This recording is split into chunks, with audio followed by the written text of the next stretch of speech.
A friend of mine recently sent me this video and I watched it and I instantly knew I gotta talk about this. Okay, question for you. Seeing as how I have an incredibly movie-centric YouTube channel where I talk about films and create fan-made parodies and mashups of them, I want you to take a guess as to how many times I've been to a movie theater in the past 12 months. This video was called 25 Reasons Why I Hate Movie Theaters. We all know the answer is gonna be 1. I mean, you'd assume someone like me would go every week. This is a prolonged, boring intro, so I'm just gonna skip through the rest of it.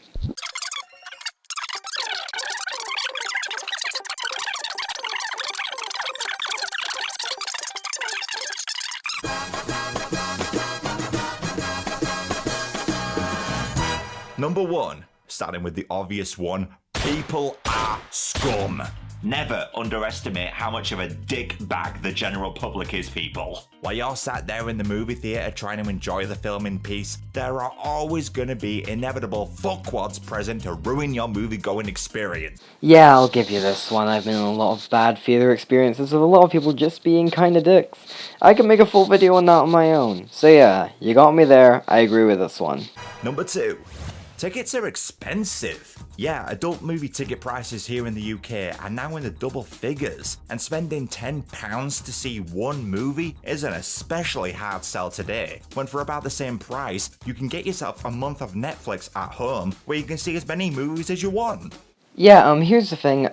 I bought my ticket for You Were Never Really Here last year for £5. I've bought film festival tickets that were individually like £5. This is an invalid argument, it depends on the cinema. One movie? Or virtually unlimited movies? Yeah, but cinemas only do new releases, and the new releases by Netflix are usually awful. Now, granted, many cinema chains offer monthly passes now, where you can see as many films as you want, but that's still more expensive than a Netflix subscription. As someone who has multiple cinema memberships, I can guarantee you right now that they are worth it. Just because something's expensive does not mean it's not worth it. Number 3. It's not that visually impressive anymore. Okay, so back in the 20th century when TVs looked like this and video quality looked like arse, going to the movie theater made a lot of sense for that glorious panoramic surround sound experience. What you had at home didn't remotely compare. But now we have 4K televisions and surround sound systems of our own. Hell, a lot of people even have their own home projectors, so provided you're not dirt poor, you can get yourself a pretty comparable movie viewing experience at home these days. All the things you just listed are more expensive than a cinema membership. And in about 10-20 years, when those massive 8K super thin TVs they show off at CES become more affordable, well, direct your eyes to those screens and direct your middle fingers to your nearby movie theater. Let's not forget that there are some films which are just so much more enjoyable in the cinema, like A Quiet Place and Searching and stuff like that. So much more enjoyable in the cinema than they would be in a home viewing. Cinemas can help with immersion and just actually make a movie watching experience better, you know? Number 4. You can't pause. Now, I can't tell you of any movies I watched at home where I didn't pause at least once whilst watching. Okay, that's a personal thing to you, I understand. Personally, I very rarely pause films unless I absolutely have to. I mean, it kinda just takes you out the experience, unless it's a bad movie at least. Cause look, we human beings are not designed to be sat on our asses for 2 to 3 hours. As someone who has managed much longer, I'm just gonna say no, I don't think this point is very valid. We have bladders, we get leg cramp, maybe you're a smoker and you want a cigarette break. At least cinemas can't cause lung cancer. Maybe you want a refill of your favourite beverage. Maybe you're getting some eye strain from staring at a screen too long and you want to take a break. If watching a movie makes your eyes hurt, either stop watching that movie or don't watch any movie ever again. Watch a movie at the theatre and all those things will have to be put on hold. If it's a good movie, it'll be worth it, and if it's a bad movie, you can just time it during an especially bad scene to leave. It's not really that hard. It would help if cinema chains reintroduced intermissions. A lot of classic films had these, but they would never allow that now. I've actually been to cinemas where they still do those, so yeah, it's just a case of the cinemas you go to don't do it, big deal. Because that would reduce the amount of films a theatre could show in a day, and as such, less tickets would be sold. And theatre executives wouldn't have any of that. We've got to have money. Also, intermissions can take you out of a film and ruin immersion. the same way pausing can. Number 5. People Are Scum Part 2.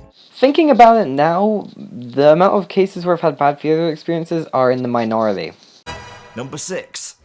Cramped seats. Wanna watch a movie at home sprawled out on your couch or your bed even? Go right ahead. In a movie theater, however, you're limited to just standard seats. This doesn't apply to every cinema. I mean, you can't put your feet up. For someone who's complaining people are scum, you seem to really want to put your feet up on the seat with someone's head on it. You can't truly sprawl out. And then there's the armrests. If there's someone sat next to you, only one of you can use it. So if you're going with someone, you have to take turns, don't you? I cannot believe we live in a world where we have to ration armrest time. Unless you're going in a group of friends or something, most of the time cinemas will try and make it so that you can't book with only one seat left next to you to avoid things like this. Now yes, there are cinemas with nicer seats, but that's going to cost you more on top of that already costly ticket. Except for the part where most of the time it won't. Number 7. Popcorn is how much? Yeah, when you sat down for 2 to 3 hours, chances are you'll want a snack and a drink. Bring your own food. Now head down to your local Tesco and you can get yourself a bag of popcorn and a drink for a couple of quid. In a movie theatre, expect to pay about 5 times that. Bring your own food. Now truly, add all this up. Let's say you're a family of 4, a mother, a father, and 2 kids. The tickets will cost the family about £30 on their own, but add a drink and a bag of popcorn for everyone, and just go ahead and double that. Bring your own food and discount it with a cinema membership if you're buying. And for those who are thinking, well, I'll just bring my own food and drink. Well, number 8, you can't bring your own food and drink.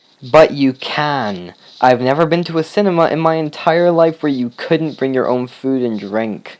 I've seen instances where people would check your bags like you're at bloody airport security. This is not a majority of cinemas. I've literally been able to bring entire McDonald's bags into cinemas before. When I did go to the cinema, I always had to make sure I had a big enough pocket to pop a water bottle in. It's crazy that I feel the need to smuggle water into a movie theatre. It's mainly crazy because you don't actually need to. And smuggling in your own food and drink is extra important. Because... Number 9. There's no healthy food options. I don't really care about this one, I have nothing to say, let's move on. Number 10. Wait, there's ads? Yeah, this one really perplexes me. Despite the fact that you paid through the roof for a movie ticket, you still gotta sit through 30 minutes worth of commercials. First off, usually it's about 20 minutes of commercials and trailers combined. Any quick search on the cinema's website would tell you that. Secondly, these adverts help pay them. Do you want these workers to go unpaid? And thirdly, if this is such an issue, just show up 20 to 30 minutes late. 30 minutes? Can you fathom the anger that would cause at home? Netflix has ads, Amazon Prime has ads, TV has ads, DVDs usually have trailers for other films. Now, admittedly, movie trailers were cool to watch.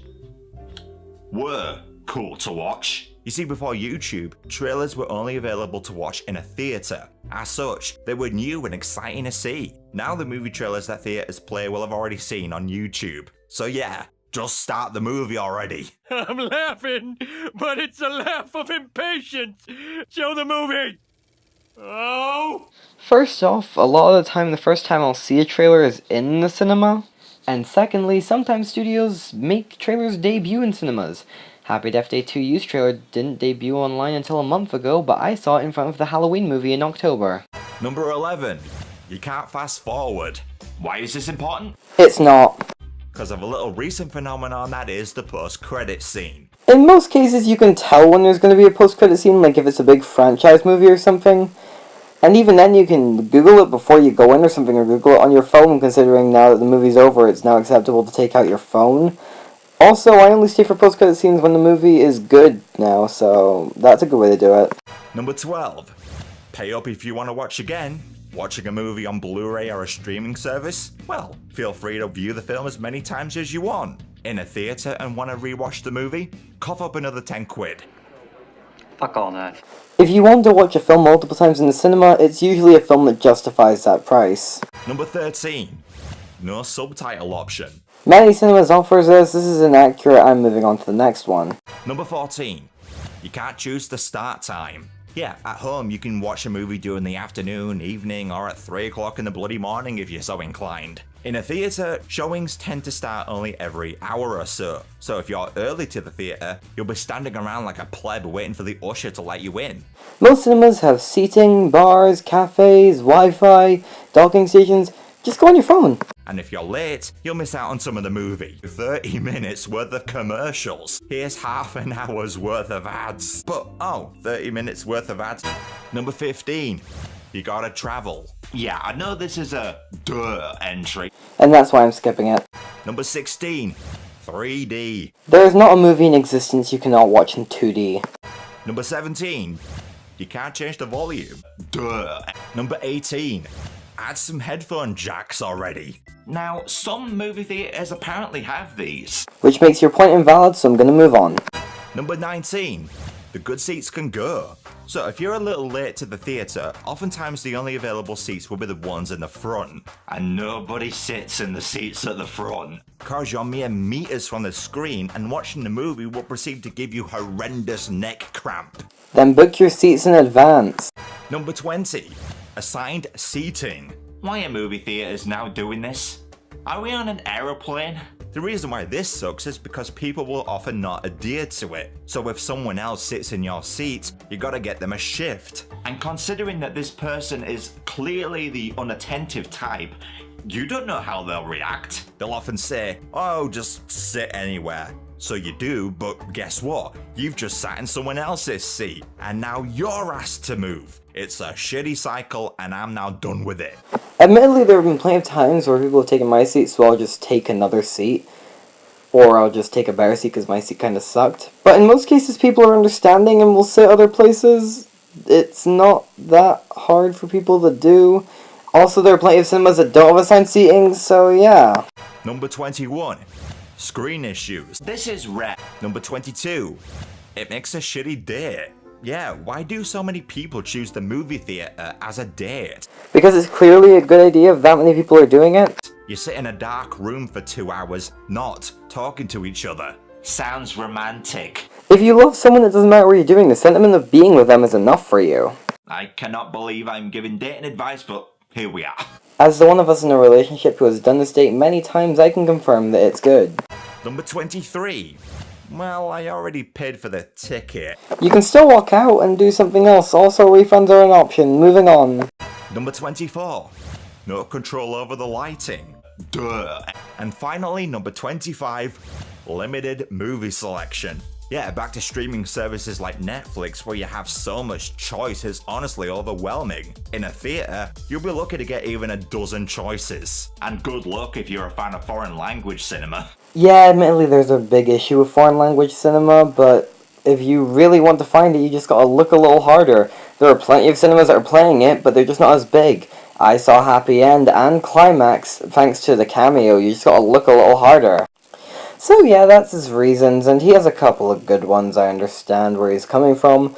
And I'm not going to try and say, oh, he should just reconsider all of them, because they are all based off of his personal experience. My opinions are based off of my personal experience. I'm not going to change his views, and I don't want to go out and do that. But what I do think is that it is unfair to set this idea of, okay, this is why they're bad. And I understand that's not what he's going for. He's just explaining why he doesn't like them. But I think it can set that idea, and I think maybe with better presentation that could work better. So yeah, that's the end of the video. I know this has not been very heavily edited like some of my other videos, but I just did that video in Escape Room, and that took ages to edit, so yeah, I might just calm down on big editing for a while. Anyways, like, share, subscribe, and I'll see you in whatever I do next. Bye.